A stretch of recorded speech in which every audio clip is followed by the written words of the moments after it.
How about in Spain proper? Besides Guadalquivir, you think of any places? I don't remember. But anyway, yeah, Guadalajara, that's perfect.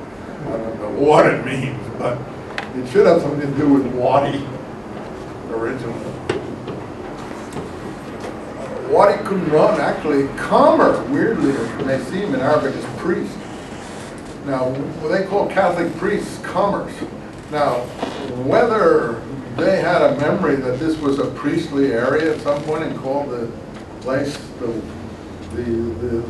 valley or the wadi of the priests, I don't know, that's a stretch. But it's something to think about. I find that interesting. A lot of people can't pronounce Qumran. They try to say they do all kinds of things with their lips. They purse their lips and things like that. It's just Arabic is a Q k sound, a k sound. A more nasalized, they have two k sounds in Arabic. A regular k like our K and a more nasalized k. But it's not distinguished in translation very much. So it's a Qumran, it's just a K sound. So people are starting to pronounce it as Q. Just stop them and tell them, take it easy, relax. It's just Qumran. You don't have to exert yourself any more than that. That's the name of the place where the settlement and the discoveries were made. So we all tend to apply that to it. So Daniel was valued at Qumran. Ezekiel was valued at Qumran. Daniel's not the first apocalyptic book.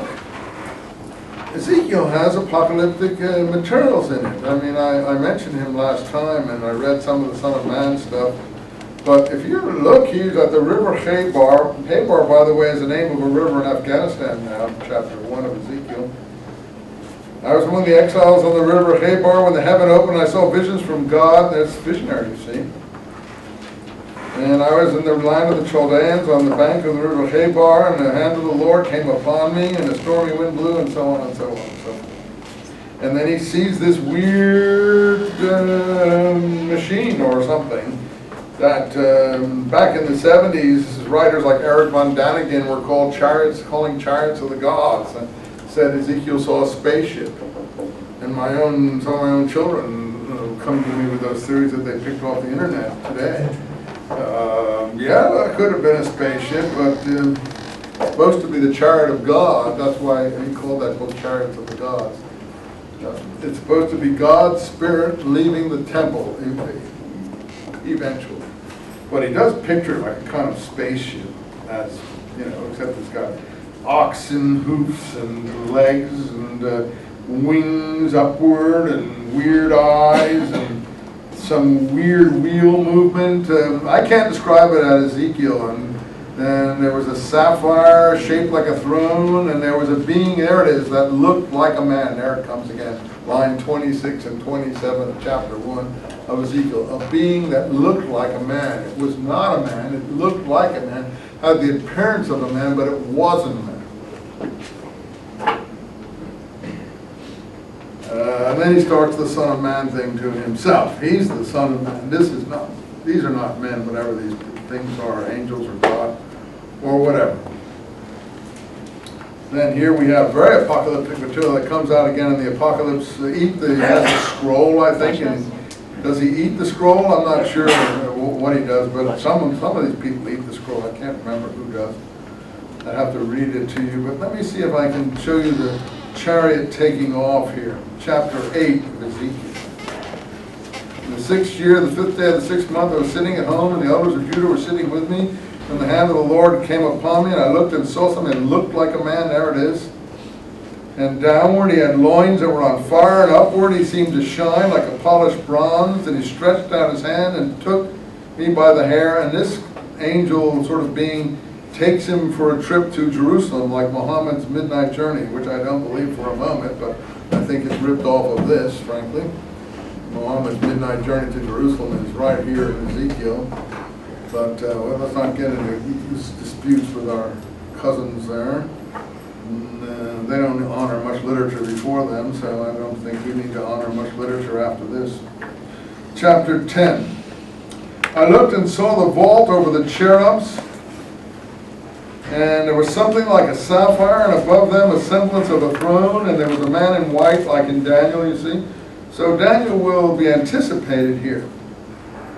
And the cherubs on the right temples, the man went in, and the cloud filled the inner court. Line 6, when he ordered the man in white linen to take fire from under the chariot, between the cherubs, the man went, stopped by the wheel, and one cherub stretched his hand under the fire. Well, this is all very visionary material. And then 15, the cherubs rose, and this was the creature I had seen by the river Chebar. 10:15, not the time, but the chapter. The glory of Yahweh came out of the temple, paused over the cherubs. The cherubs spread their wings and rose from the ground to leave, and I watched the wheels rise. And this was the creature I had seen supporting the God of Israel beside the river Chebar. In any case, line 11, 12, the cherubs then spread their wings, and the wheels began to move with them, while the glory of God of Israel hovered over them, and the glory of the Lord Yahweh rose to leave the city, paused on the mountains to the east, Spirit lifting up, and then it just flew away in the cherub. Paused over the, over the Mount of Scopus or the Mount of Olives, and then took off. Because this is the time of the Babylonians destroying the temple, and the Spirit of the Lord leaves before they do that. And he's taken up by this angelic chariot of some kind, the one the blacks like to sing about in their spiritual. Swing low, sweet chariot. They like to put things into very sentimental sort of music in the American South. Anyway, so he's also lifted up and so on. So, amen. You can't get much more apocalyptic than that, right? So Ezekiel is really the beginning of apocalyptic literature. But he's also got this glorious prophecy stuff that I read you last time about I'm not doing this for your sake, but for the sake of my great name, which has been profaned among the nations, so the nations may know that I am the Lord, that I have said it and I have done it, etc., stuff that just moves people for 25 centuries ever after. That's why people love the Old Testament. Not so much the stories, they're interesting, they're nice, but those prophecies drive people up the wall, and that is not in rabbinic literature 2,000 years later. Or rather, Ezekiel is 700 years later. Different spirit. This is the spirit of a free, independent people still. That's my view. A free, independent literature. I'm not trying to go overboard. It's not George Bush trying to free all the people of the world and stuff like that. I'm just saying that this is something pretty unique.